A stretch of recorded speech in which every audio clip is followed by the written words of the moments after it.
Booth number ১৭৬ Barrackpore Lok Sabha কেন্দ্র এলাকায় বজ্র বিদ্যুৎ সহ ঝড় বৃষ্টির কারণে লোডশেডিং চলছে। তাই লোডশেডিংয়ের কারণে এক প্রকার অন্ধকারেই ভোট গ্রহণ প্রক্রিয়া চলছে। ভাটপাড়া পৌরসভার ৩৫ নম্বর ওয়ার্ডের শ্রীরামপুর প্রাইমারি স্কুলে সেখানে ২৩৪, ২৭৫, ২৭৬ নম্বর বুথে রয়েছে সেই সমস্ত মোমবাতি জ্বালিয়ে ভোট গ্রহণ প্রক্রিয়া চলছে। অল্প আলোয় ভোট প্রক্রিয়া চলছে ধীর গতিতে, সেই কারণে ভোটাররা দীর্ঘ সময় লাইনে এবং প্রায় ৩ ঘন্টা ধরেই লাইনে দাঁড়িয়ে থাকছে বলেই অভিযোগ তাদের। এখানে বারংবার ধরে অভিযোগ আসছে,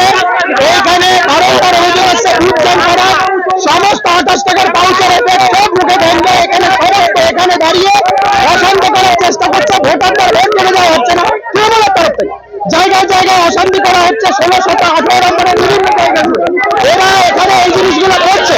মানুষজনকে ভোট দিতে দিচ্ছে না, হিন্দুদের বাড়িতে গিয়ে সমস্ত জায়গায় লাইন ছিল না। হ্যাঁ কি জানি কারেন্ট আসলো, চালু হলো তো ভোট এখন চালু 3 ঘন্টা হয়ে গেল আমার। হ্যাঁ হ্যাঁ 11টার সময় পার্বতী দেবী। হ্যাঁ একটু একটু চলছিল, এক দুটো।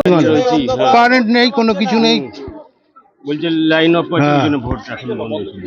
কারেন্ট নেই বলছে, কারেন্ট নেই, অন্ধকার ছিল, দেখতো দেখা যাচ্ছে না। 3 ঘন্টা হয়ে গেছে।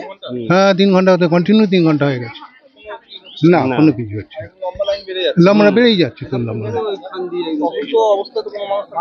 হ্যাঁ অসুস্থ দেখেন অন্ধকার।